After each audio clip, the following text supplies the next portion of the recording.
Hey everyone, welcome to easy pharma. तो guys, आज का हमारे यहाँ पे टॉपिक रहेगा एंटी प्लेटलेट्स एजेंट। अब देखिए, एंटी प्लेटलेट्स एजेंट हमारे क्या होते हैं, इनको फुल डिटेल में यहाँ पे हम डिस्कस करने वाले हैं। तो जैसे सब्जेक्ट हमारे यहाँ पे चला है pharmacology T pharma second year का अकॉर्डिंग टू न्यू सिलेबस। तो इसमें देखा जाए तो हमने यूनिट आपकी स्टार्ट की है 6। इसके अंदर 2 वीडियो लेक्चर पहले हम डिस्कस कर चुके हैं। फर्स्ट हमने यहाँ पे डिस्कस करता है हेमेटनिक एजेंट्स हमारे क्या होते हैं। सेकंड हमने यहाँ पे डिस्कस करता है एंटी कोएगुलेंट्स। अब देखिए, इन दोनों वीडियो लेक्चर की लिंक आपको डिस्क्रिप्शन बॉक्स में मिल जाएगी। यहाँ से आप इनको पहले वॉच कर लेते हैं तो ये टॉपिक आपको इजिली समझ में आ जाएगा, क्योंकि एक तरह से हमारे भी ब्लड के ऊपर है पूरी ही यूनिट। तो स्टेप बाय स्टेप आप इसको देखेंगे तो इजिली आपके सारे डाउट यहाँ पे क्लियर होते चल जाएंगे। तो यहाँ पर आज हम देखेंगे एंटी प्लेटलेट्स एजेंट हमारे क्या होते हैं। तो चलिए यहाँ पे इनको डिटेल में हम डिस्कस कर लेते हैं। देखिए, आपने अगर इससे पहले हमारे वीडियो लेक्चर देखा था एंटी कोएगुलेंट ड्रग, तो वहाँ पर हमने आपको बताया था कोएगुलेशन हमारी क्या होती है। तो वही प्रोसेस एक तरह से देखा जाए तो सिमिलर मिलती जुलती हमारी यहाँ पे रहेगी। जैसे मान लीजिए क्या होती है हमारी, मतलब वही बॉडी में कोई भी कट वगैरह लग जाता है। तो देखिए क्या होता है, मतलब जब कोई कट वगैरह लग गया तो इस कंडीशन में क्या होता है भाई, यहाँ पे एक तरह से हम कह सकते हैं हमारा कट लगा हुआ है तो ब्लड का एक तरह से मतलब लॉस होने लगता है, ब्लड बहने लगता है। इस कंडीशन में क्या होता है, हमारी जो बॉडी के अंदर ब्लड होता है, इस ब्लड के अंदर एक तरह से हमारी होती है प्लेटलेट्स, कुछ इस तरह से हमारी होती है। मान लीजिए कोई भी कट लग गया तो इस कंडीशन बॉडी मतलब ऑटोमेटिकली बॉडी का फिनोमिना होता है, ये प्लेटलेट्स हमारी एक तरह से यहाँ पे जुड़ने लगती हैं। जब ये जुड़ने लगती है एक तरह से यहाँ पे क्या करती हैं, ये एक तरह से मतलब क्लोट यहाँ पे बना लेती हैं। प्लेटलेट्स का एग्रीगेशन हो जाती है, एक तरह से जमावड़ा, एक तरह से मतलब क्या होता है, जैसे होता है कुछ लोग एक जगह मिलकर पूरा ग्रुप बना लेते हैं। इस तरीके से क्या होता है, जो प्लेटलेट्स होती है एक जगह एक साथ मिलकर यहाँ पे ग्रुप्स बना लेती है। ग्रुप बना के यहाँ पे क्या करती है, यहाँ पे पूरा क्लोट जमा लेती है। ये क्लोट एक तरह से क्या करता है, ब्लीडिंग को रोक देता है। अब देखिए, एक तरह से हम कह सकते हैं हमारी बॉडी में पूरा ही जो यहाँ पे फिनोमिना चल रहा है भाई, यहाँ पे क्या हो रहा है, हमारे जो प्लेटलेट्स हैं यहाँ पे ब्लड के अंदर इनका एग्रीगेशन हो रहा है, जिसकी वजह से क्या हो रहा है, पूरा यहाँ पे ये क्लोट प्रिपेयर हो रहा है। इससे क्या हो रहा है, हमारी जो ब्लीडिंग है यहाँ पे ये रुक रही है। तो एक तरह से हम कह सकते हैं हमारे जो एक तरह से एंटी प्लेटलेट्स एजेंट होते हैं, हमारी ड्रग होती है, इनका जब हम यूज़ करते हैं हमारे जो प्लेटलेट्स का यहाँ पे एग्रीगेशन होता है ये एक तरह से रुक जाता है, यानी प्लेटलेट्स का यहाँ पे जमावड़ा नहीं होता। अब आपके माइंड में क्वेश्चन आ रहा होगा, सर यहाँ पे हमारी ब्लीडिंग तो रुक रही है, ब्लड लॉस रुक रहा है, ये तो हमारे लिए फायदेमंद है, तो एक तरह से हम एंटी प्लेटलेट्स एजेंट का यूज़ क्यों कर रहे हैं। अब देखिए, हम यहाँ पे कह सकते हैं, हमने आपको यहाँ पे समझाया, ओनली आपके लिए एग्जाम्पल यहाँ पे दिया है जिससे आपको ये ईजिली समझ में आ जाए। मान लीजिए एक तरह से हमारा दूसरा हम एग्जाम्पल लेते हैं, इस तरह से हमारी ये ब्लड वेसल्स है, मतलब हमारी आर्टरी वगैरह, तो हम कह सकते हैं यहाँ पे जो एक तरह से मतलब ब्लड के अंदर हमारी प्लेटलेट्स हैं।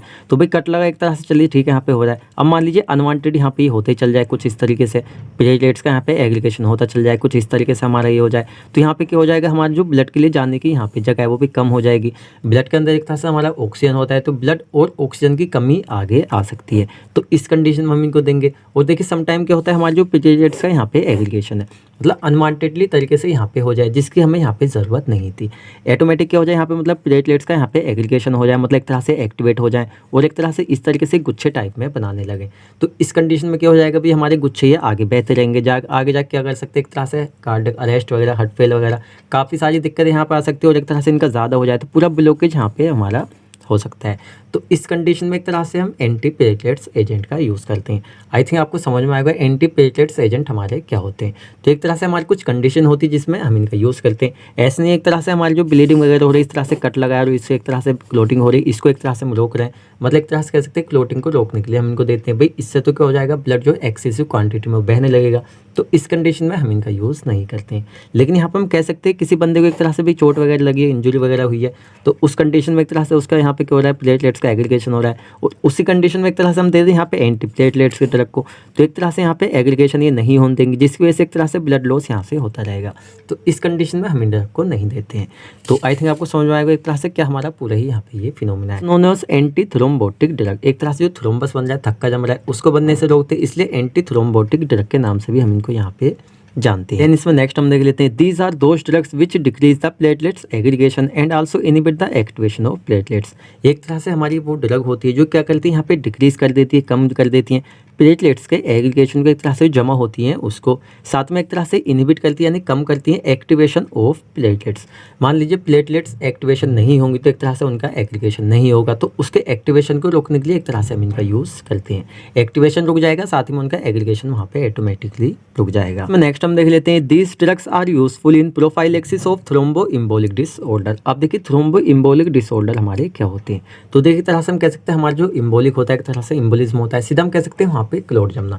कुछ ऐसी कंडीशन, कुछ ऐसे डिसऑर्डर होते हैं जैसे यहाँ पे थ्रोम्बो इम्बोलिक है, इस कंडीशन में क्या होता है, प्लेटलेट्स का अनवांटेड रूप से एग्रीगेशन होने लगता है, एक तरह से मतलब कोएगुलेशन होने लगती है, थक्का वगैरह जमने लगता है। उस कंडीशन में क्या होता है, मतलब हमारी जो आर्टरी वगैरह होती है वहाँ पे ब्लॉकेज वगैरह थोड़ा कोज हो जाता है, तो उस कंडीशन में एक तरह से ड्रग हमारी यहाँ पे यूजफुल होती है। देन चलिए यहाँ पे हम देख लेते हैं इसका क्लासिफिकेशन। अब देखिए एक तरह से इसका जो क्लासिफिकेशन रहेगा, यहाँ पे हम देखेंगे कौन कौन सी हमारी ड्रग होती है जिनका ऐसे एंटी प्लेटलेट एजेंट की फॉर्म में हम यूज़ करते हैं। तो चलिए स्टेप बाय स्टेप इनको यहाँ पे हम डिस्कस कर लेते हैं। फर्स्ट यहाँ पे होता है आर्किडोनिक एसिड पाथवे इनिबिटर। अब देखिए एक तरह से हम कह सकते हैं आर्किडोनिक एसिड पाथवे इनिबिटर। तो पाथवे इनिबिटर यहाँ पे हम क्यों कह रहे हैं, एक तरह से हमारे जितने पाथवेज रहेंगे प्लेटलेट्स के एग्रीगेशन के लिए उनको यहाँ पे हम इनिबिट करते हैं। तो इसके अंदर एक तरह से हमारा एस्प्रिन आ जाएगा। नेक्स्ट यहाँ पे हम देख लेते हैं एडीपी पाथवे इनिबिटर। एडीपी की यहाँ फुल फॉर्म होती है एडिनोफॉस्फेट पाथवे इनिबिटर। तो इसमें कौन कौन सी ड्रग का यहाँ पे हम यूज़ करते हैं, इस हमारा टाइक्लोपाइडान आ जाएगा, साथ डोक्रेल आ जाएगा। नेक्स्ट हम देख लेते हैं यहाँ पे फोस्फोडाइस्ट्रेस इनिबिटर। तो इसके अंदर एक तरह से हमारी एक ड्रग आ जाएगी यहाँ पे डाइपरडेमाइन। यहाँ पे फोर्थ हम देख लेते हैं ग्लाइकोप्रोटीन सेकंड बी, साथ में थर्ड है इनिबिटर।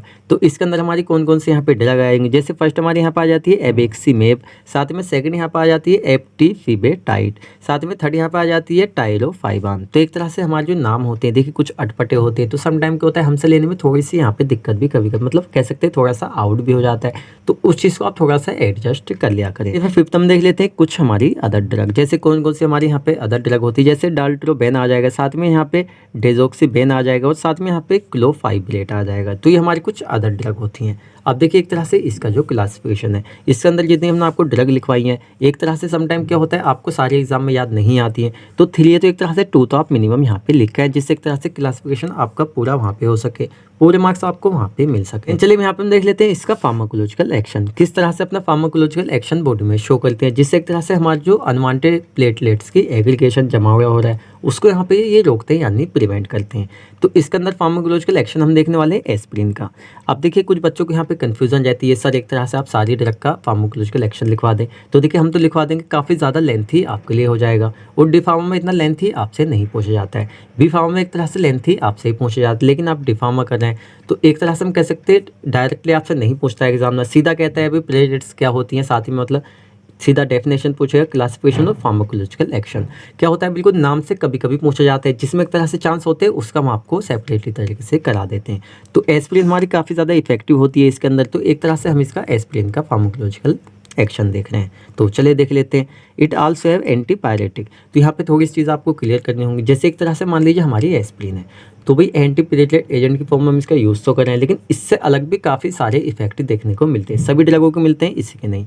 साथ में aspirin as a antipyretic, fever में एक तरह से हम इसका यूज़ करते हैं, एंटी प्लेटलेट्स एक तरह से प्लेटलेट्स के एग्रीगेशन में हम इसका यूज़ कर ही रहे हैं। साथ में एनाल्जेसिक क्या होता है पेन किलर की फॉर्म में भी हम इसका यूज़ करते हैं। आई थिंक आप जानते होंगे एस्प्रिन वगैरह क्या होता है, नॉर्मल मेडिकल स्टोर से लेकर आपने कभी खाई हो, आई थिंक अगर ऐसा है तो। नेक्स्ट हम देख लेते हैं, it is a very effective anti platelets drug. हमारी जो एस्प्रिन होती है काफ़ी ज़्यादा इफेक्टिव यहाँ पे ये देखी जाती है। साथ में it give their action by inhibiting, एक तरह से हमारी जो एस्प्रिन होती है ये अपना इफेक्ट देती है by inhibiting thromboxane A2 synthesis. देखिए थ्रोम्बोक्सिन A2 सिंथेसिस जो एक तरह से हम कह सकते हैं हमारी ऐसी सिंथेसिस होती है जो यहाँ पर रेस्पॉन्सिबल होती है प्लेटलेट्स एग्रीगेशन के लिए। तो एक तरह से इसको हम क्या करते हैं इनिबिट करते हैं, रोकते हैं, जिससे प्लेटलेट्स का एग्रीगेशन यहाँ पे रुक जाए। एस्प्रिन इनएक्टिवेट एंजाइम COX-TX यानी एक तरह से थ्रोम्बोक्सिन A2 सिंथेसिस इरिवर्सिबली। सीधा हम कह सकते हैं हमारा जो क्या है यहाँ पे एस्प्रिन है, एक तरह से हम इसको बॉडी में लेते हैं तो ये क्या कर देता है, पहले तो एक तरह से हमारे जो थ्रोम्बोक्सिन A2 सिंथेसिस इसको यहाँ पे क्या करेगा इनहिबिट करेगा, उसके बाद एक तरह से क्या करेगा ये इनएक्टिवेट कर देगा कोक्स और एक तरह से TX-A2 एंजाइम की सिंथेसिस को यानी इरिवर्सिबली। इससे एक तरह से क्या हो रहा है हम सिंथेसिस को इसको रोक क्यों रहे हैं, एक तरह से रेस्पॉन्सिबल है क्या करने के लिए प्लेटलेट्स के एग्रीगेशन को करने के लिए, तो इसको यहाँ पे हम इनएक्टिवेट कर देते हैं। इसके इनएक्टिवेट होते ही यहाँ पे क्या हो जाता है नाउ डिक्रीज प्लेटलेट्स एग्रीगेशन, जो प्लेटलेट्स का एग्रीगेशन है वो भी यहाँ पे डिक्रीज हो जाएगा। सो इनिबिट ADP एक तरह से क्या होता है ADP और यहाँ पे GP सेकंड और थर्ड रिसेप्टर। अब यहाँ पे जितनी भी चीज़ हम क्या कर रहे हैं इनिबिट कर रहे हैं, रोक रहे हैं, प्रिवेंट कर रहे हैं, इन सब पर्पस ओनली यही है जो प्लेटलेट्स एग्रीगेशन के लिए रेस्पॉन्सिबल होते हैं उसको यहाँ पे हम इनिबिट करते हैं, जिससे एक तरह से हमारा प्लेटलेट्स का एग्रीगेशन रुक जाता है। आई थिंक आपको समझ में आया होगा किस तरीके से प्लेटलेट्स के एग्रीगेशन को यहाँ पे हम रोक रहे हैं। अच्छा और हम देख लेते हैं एक तरह से एस्प्रिन का यहाँ पे यूज, जैसे कि साइंटिफिकली तरीके से यहाँ पे हम देखें low doses of aspirin can be used for long term. एक तरह से एस्प्रिन की लो डोज लंबे टाइम तक यहाँ पे हम यूज करते हैं।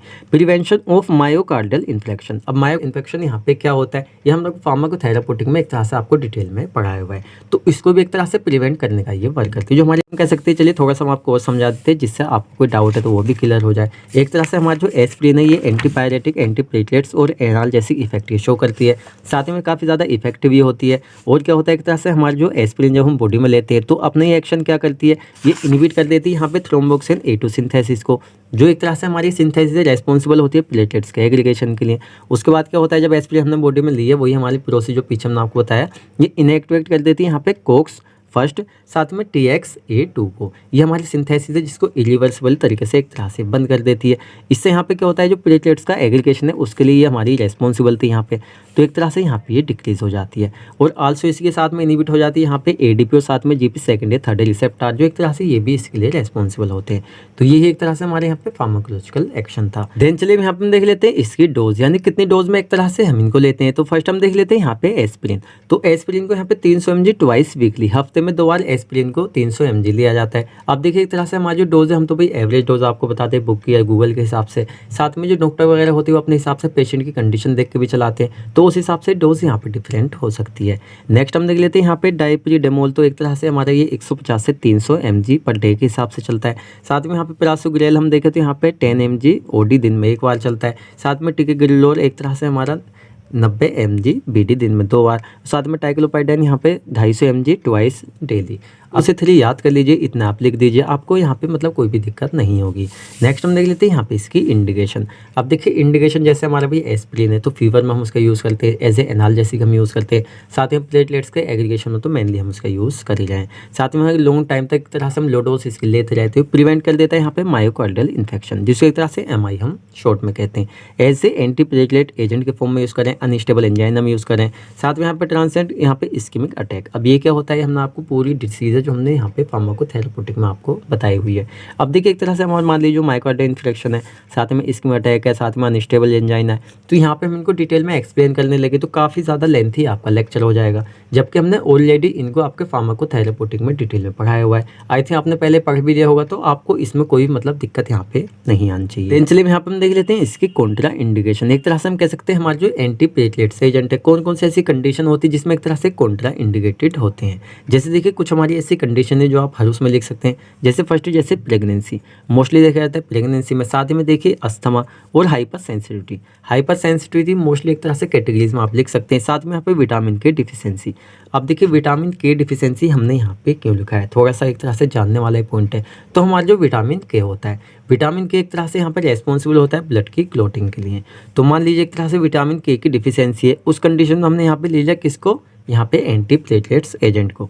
तो विटामिन के की वजह से एक तो वैसे ब्लड में कोएगुलेशन नहीं हो रही थी और उसकी कमी की कंडीशन में और हमने इसको ले लिया तो और भी वहाँ पे वो ज़्यादा मतलब कम हो जाएगी। उस वजह से क्या होगा, नॉर्मली आपको चोट वगैरह लगेगी तो ब्लीडिंग आपकी होती ही रहेगी, वहाँ पे वो नहीं रुकेगी। साथ में CHF कॉन्जेस्टिव हार्ट फेलियर। तो ये कुछ हमारी ऐसी कंडीशन है जिनमें एक तरह से कॉन्ट्रा इंडिकेटेड होती है हमारी एंटी प्लेटलेट्स एजेंट, जिनमें एक तरह से हम इनका यूज़ नहीं कर सकते। तो आपकी कैटेगरी कंप्लीट हो जाती है। इसकी डेफिनेशन जैसे हम सभी में एक तरह से हिंदी प्लस इंग्लिश में यूपी बोर्ड वाले बच्चे होते हैं, स्पेशली उनके लिए लिखते हैं। जो एक तरह से अदर बोर्ड के बच्चे हैं भाई, वो इसको यहाँ पे स्किप कर दें, उनके लिए एक तरह से डेफिनेशन नहीं होती है, इसलिए हम इसको यहाँ पे लास्ट में लिखते हैं। तो आपका टॉपिक यहाँ पे कंप्लीट हो जाता है। अब इस पूरे ही टॉपिक से रिलेटेड आपका कोई भी डाउट होता है तो आप उनसे कमेंट सेक्शन में पूछ सकते हैं। अपना कोई पर्सनल डाउट आप उनसे क्लियर करना चाहते हो, हमारी इंस्टाग्राम ID को फॉलो कर सकते हैं, लिंक आपको डिस्क्रिप्शन बॉक्स में मिल जाएगी। तो आपको वीडियो लेक्चर कैसे लगा आप में कमेंट करके बताएं। अच्छा लगा तो वीडियो को लाइक करें, अपने फ्रेंड्स के साथ शेयर करें, एंड आप हमारे चैनल पर नए हैं तो चैनल को सब्सक्राइब करें। तो मिलते हैं जल्दी ही आपसे नेक्स्ट वीडियो लेक्चर में।